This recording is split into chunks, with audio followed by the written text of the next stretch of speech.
Hello dear students, welcome back to my YouTube channel creative tissue. मैं हूं निशा कौशिक। और जैसा कि आप सब जानते हैं, इससे पहले वीडियो में मैंने आपको एसिडिक सब्सटेंस के बारे में बताया था, उनकी प्रॉपर्टीज़ के बारे में बताया था। ठीक है, यूजेस के बारे में हमने बात की थी एसिड्स के।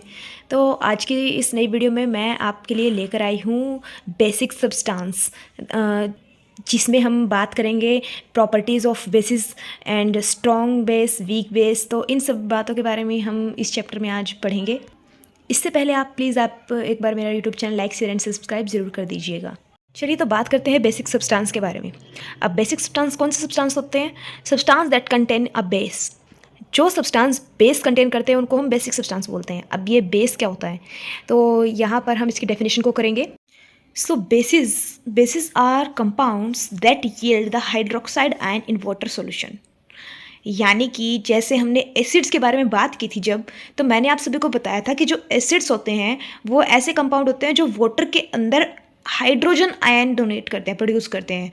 हाइड्रोजन यानी कि H पॉजिटिव आयन, ये वाटर के अंदर वो रिलीज करते हैं। ठीक है, लेकिन जब हम बात करते हैं बेस के बारे में, तो बेस जो होते हैं वो वाटर सॉल्यूशन के अंदर हाइड्रोक्साइड आयन, हाइड्रोक्साइड यानी कि OH नेगेटिव आयन को वो यील्ड करते हैं वाटर सॉल्यूशन के अंदर। ठीक है, तो इन्हीं कंपाउंड्स को हम बेस बोलते हैं।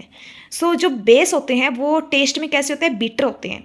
एसिड टेस्ट में सौर होते हैं, खट्टे होते हैं, लेकिन बेस जो होते हैं वो टेस्ट में बीटर होते हैं, कड़वे होते हैं। ठीक है, एग्जाम्पल के लिए सोडियम हाइड्रोक्साइड। सोडियम हाइड्रोक्साइड जो होता है वो भी एक बेस होता है, OH नेगेटिव आयन वो कंटेन करता है। ठीक है, कैल्शियम हाइड्रोक्साइड, ये भी OH आयन कंटेन करता है, ये भी एक बेस होता है। ठीक है, कॉर्न स्टार्च होता है वो भी बेस होता है। फ्रेश एग वाइट, ये भी बेस होता है। ठीक है, तो जो बेस होते हैं, बेस में have a strong irritating odour and should be used with caution as they can harm the skin and eye. जो बेस होते हैं वो भी नेचर में थोड़े कोरोसिव होते हैं, यानी कि एसिड की तरह ही होते हैं, वो भी बर्न क्रिएट कर देते हैं। ठीक है, कई बार तो इसीलिए जो है उनको पूरी प्रिकॉशन के साथ यूज़ करना चाहिए। ठीक है, सो यहाँ पे जैसे हमने एसिड्स में पढ़ा था, एसिड 2 टाइप्स के होते हैं, strong acid and weak acid. इसी तरह बेस भी 2 तरह के होते हैं, strong base and weak bases. जब हम बात करते हैं स्ट्रॉन्ग बेस की, तो strong bases are very corrosive and can burn the skin. जैसे मैंने अभी आपको थोड़ी देर पहले बताया था कि जो बेस होते हैं वो कोरोसिव होते हैं नेचर में, और वो भी क्या कर सकते हैं? बर्न कर सकते हैं स्किन को। ठीक है, इसलिए प्रिकॉशन के साथ बेसिस को यूज़ करना चाहिए। These basis should be handle carefully. Clear है? नेक्स्ट है स्ट्रॉन्ग बेस का example, that is caustic soda और सोडियम हाइड्रोक्साइड। सोडियम हाइड्रोक्साइड का ही दूसरा नाम क्या है? Common name caustic soda. ये आप सभी ने याद रखना है, बहुत बार एग्जाम में पूछा गया है कॉस्टिक सोडा का formula. So that is NaOH, यानी कि सोडियम हाइड्रोक्साइड। क्लियर है? नेक्स्ट है कॉस्टिक पोटास। कॉस्टिक पोटास क्या होता है? KOH, जिसमें पोटेशियम होता है K। ठीक है, तो पोटेशियम हाइड्रोक्साइड को ही क्या बोलते हैं? Caustic potash. Caustic soda sodium hydroxide and caustic potash potassium hydroxide. तो ये सभी हमारे क्या है? Strong base. क्लियर है? नेक्स्ट यहाँ पर अब हम बात करते हैं वीक बेसिस की। तो वीक बेसिस के एग्जांपल हैं कॉपर हाइड्रोक्साइड, CuOH ट्वाइस। ठीक है, तो ये कॉपर ऑक्साइड हमारा वीक बेस है। इसी तरह से जिंक हाइड्रोक्साइड भी हमारा वीक बेस होता है, एंड अमोनिया हाइड्रोक्साइड भी एक वीक बेस होता है। ठीक है, so ammonia hydroxide is produce from dissolving ammonia in water. जब हम वाटर के अंदर अमोनिया को डिजॉल्व कर देते हैं तो यहाँ से हमें अमोनिया हाइड्रोक्साइड, जो कि एक वीक बेस है, वो हमें मिलता है। चलिए बात करते हैं प्रॉपर्टीज़ ऑफ बेसिस, बेस की प्रॉपर्टी के बारे में।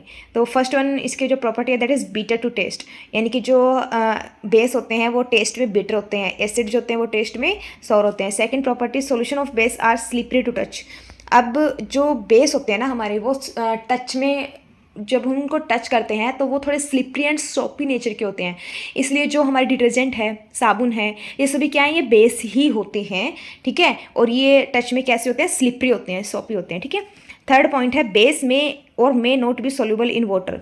अब एसिड के बारे में हमने पढ़ा था कि एसिड जो होते हैं वो सोल्यूबल होते हैं वाटर के अंदर, लेकिन बेस जो होते हैं, कुछ बेस सोल्यूबल होते हैं वाटर के अंदर और कुछ बेस अनसोल्यूबल होते हैं वाटर के अंदर, वो घुल नहीं पाते हैं वाटर के अंदर। ठीक है, तो जो बेस पानी के अंदर घुल जाते हैं तो उन बेस को हम बोलते हैं एल्कलीज। बेस, फोर्थ पॉइंट में जैसा आप सब देख पा रहे हैं, bases that can dissolve in water are alkalis, तो उनको हम एल्कलाइज बोलते हैं।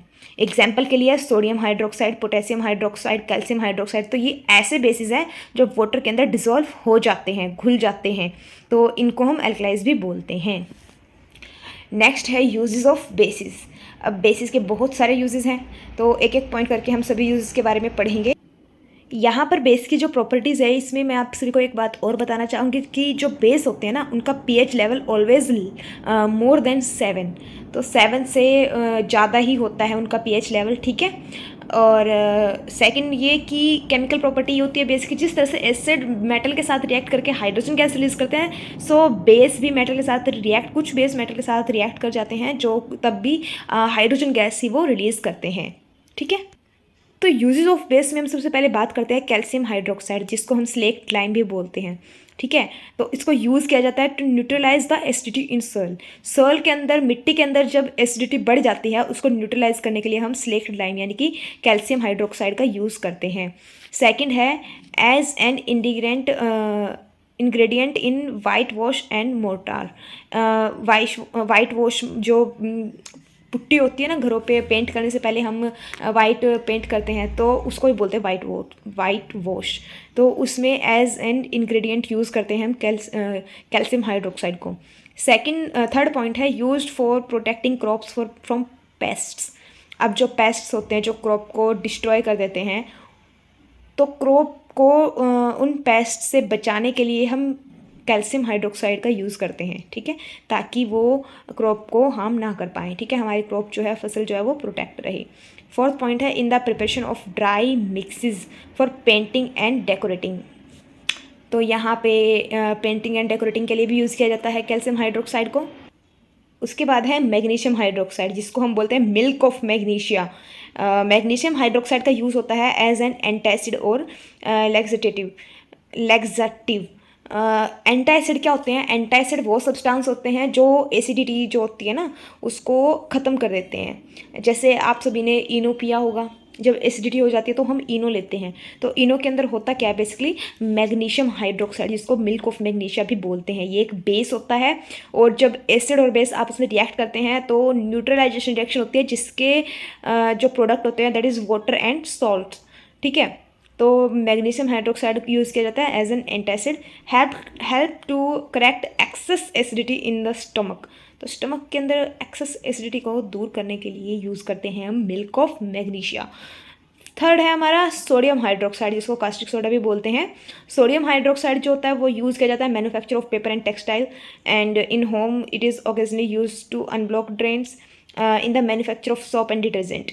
तो जो साबुन होते हैं, डिटर्जेंट होते हैं, उनको बनाने में भी हम यूज़ करते हैं सोडियम हाइड्रोक्साइड को। तो यहाँ पर अब हम नेक्स्ट टॉपिक में बात करेंगे इंडिकेटर्स के बारे में। What are indicators? So next video देखने के लिए बने रहिए मेरे इस यूट्यूब चैनल पर, और इसे लाइक शेयर एंड सब्सक्राइब करना मत भूलिएगा। Thank you.